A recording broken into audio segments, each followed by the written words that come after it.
tetap semangat. Masih ada yang mau bertanya?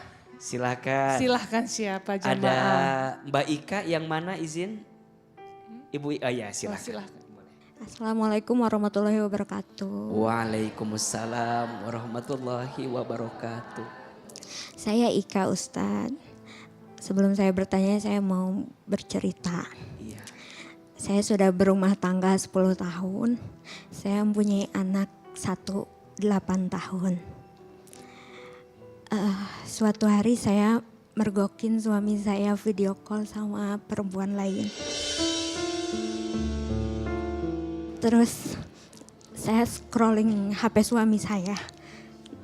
Dan saya shock, ternyata banyak banget chat mesra sayang-sayangan suami saya sama perempuan lain. Dan sampai perempuan itu diberikan perawatan suntik botok, Pak Ustadz. Sedangkan saya sendiri sebagai istri belum pernah dikasih perawatan suntik botok, handphone mewah, jalan-jalan juga jarang-jarang Pak Ustadz. Suami saya dinas keluar kota terus Pak Ustadz.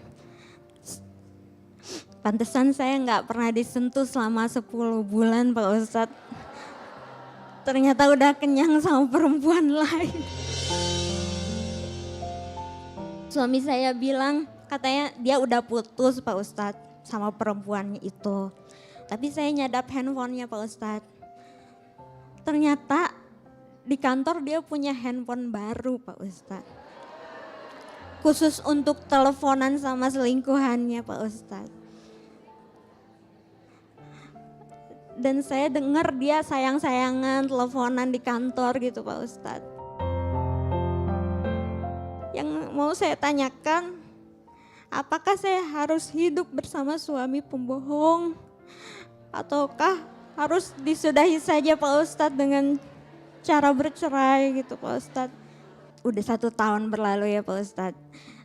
Saya tuh kayak tiap hari nangis, zikir, tahajud, udah habis air mata saya Pak Ustadz buat suami saya. Udah capek saya dibohongin terus Pak Ustadz. Tapi sekarang masih dengan suami? Masih. Kalau ada kesempatan, Teteh mau bilang apa sama suami? Suami kalau misalkan pilih saya, tolong tinggalkan selingkuhannya. Tapi kalau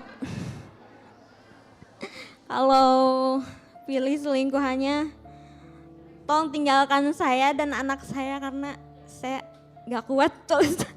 Udah capek dibohongin terus Pak Ustadz. Coba Ahilman mau tanya POV-nya ke Paula deh. Coba ya, ini kan jawaban perempuan ya. Kak Paula kalau jadi Mbak Ika kira-kira pilihannya apa?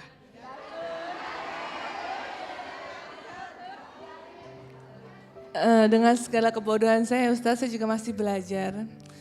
Kalau katanya sih sabar itu gak ada batasnya. Iya. Ya kita sabar aja, coba terus. Semangat. Terima kasih Kak Paula. Jadi dilema Ustadz, antara memikirkan masa depan anak atau masa depan hati. Betul Bunda? Ya Kak. Jadi itu bagaimana Ustadz? Ya Allah, jadi antara anak dengan hati. Kak Paula juga mungkin dulu begitu ya.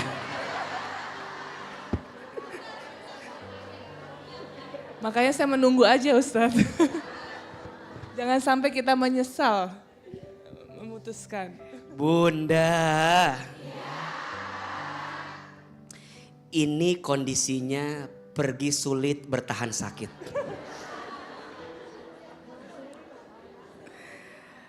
Apa yang bisa AA sampaikan Bunda sayang Mbak Ika?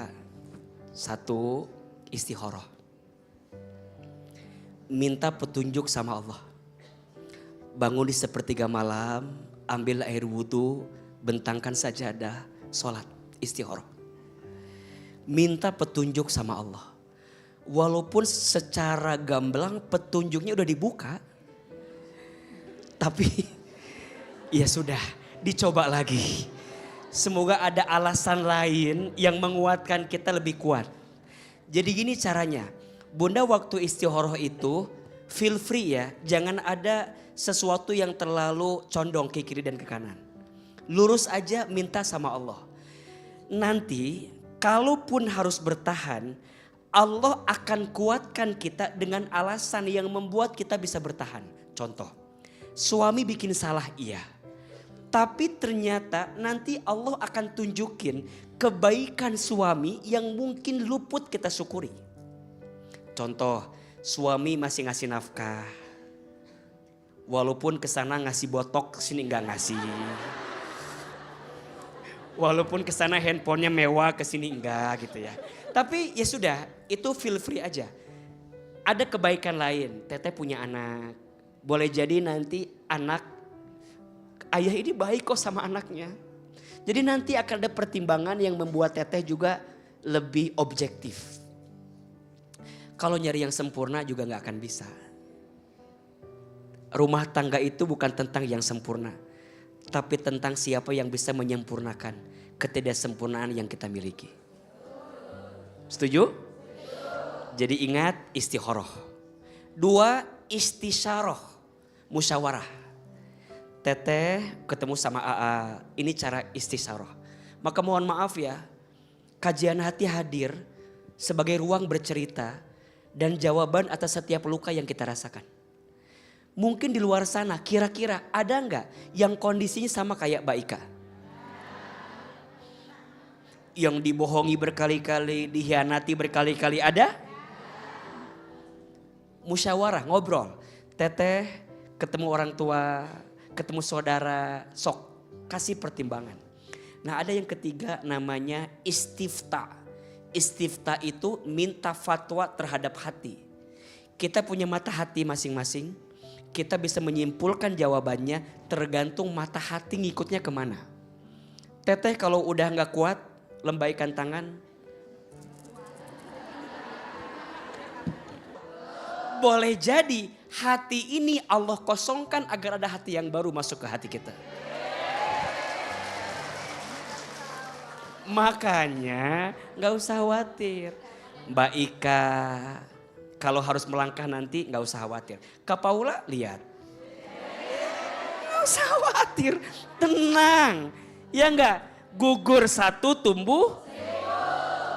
Mending kalau tumbuh lagi. Kalau enggak gimana. Jadi hidup ini tentang melangkah lebih baik. Setuju? Dan ingat, Allah tidak akan merubah keadaan satu kaum. Kecuali dia yang mau berubah keadaannya sendiri. Innallaha la yughayyiru ma biqaumin hatta yughayyiru ma bi anfusihim. Kita enggak bisa berharap berubah dari orang lain. Yang bisa kita rubah adalah diri kita. Setuju? Setuju. Baikah semangat? Makasih Pak Ustadz. Kamu enggak sendirian. Makasih. Kita bersama Mbak Ya. Ika. Ya. Makasih Kak Paula, Pak Ustadz. Semoga ada jalan yang lebih baik. Wallahu a'lam bishawab. Masya Allah, jadi kita tetap semangat Mbak Ika. Ya, yang penting kita terus memperbaiki diri menjadi pribadi yang lebih baik lagi. Dan kita harus percaya bahwa Allah akan selalu menolong kita. Amin.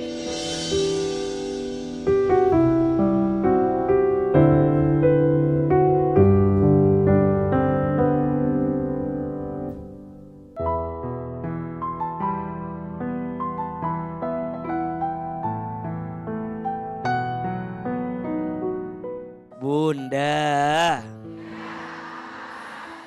panggilan Allah adalah panggilan yang terbaik, panggilan yang terindah. Tidak ada panggilan yang ingin segera kita penuhi kecuali panggilan Allah Subhanahu wa Ta'ala. Maka panggilan haji adalah panggilan hati. Panggilan haji adalah panggilan suci. Mudah-mudahan kita semua yang hadir di sini diizinkan untuk bisa berangkat ibadah haji. Semoga Allah mudahkan setiap rezeki dan Allah mudahkan jalannya. Karena haji bukan hanya tentang maunya kita, tapi haji juga tentang maunya Allah Subhanahu wa Ta'ala. Pantaskan diri, perbaiki diri, pantaskan hati sampai kita layak dan pantas untuk dipanggil ke tanah suci menunaikan ibadah haji. Ya Allah, kami semua yang hadir pagi ini, kami akui banyak dosa kami. Kami sadari banyak kesalahan kami. Ya Rob, jangan pisahkan kebersamaan kami hari ini kecuali Engkau ampuni dosa-dosa kami. Ya Allah, kami semua yang hadir hari ini ingin sekali berangkat haji. Ya Allah, undang nama kami untuk berangkat haji. Panggil kami untuk bisa berangkat haji. Ya Allah, perbaiki diri kami. Pantaskan kami semua untuk bisa berangkat ibadah haji, ya Allah. Jangan wafatkan kami sebelum kami bisa berangkat haji, ya Allah. Allahumma ja'alna hajjan mabruran wa sya'yan mashkuran wa dhanban maghfuran wa tijaratan lan tabur. Rabbana atina fid dunya hasanah wa fil akhirati hasanah wa qina azabannar. Subhana rabbika rabbil izzati amma yasifun wassalamun alal mursalin walhamdulillahi rabbil alamin. Amin ya rabbal alamin.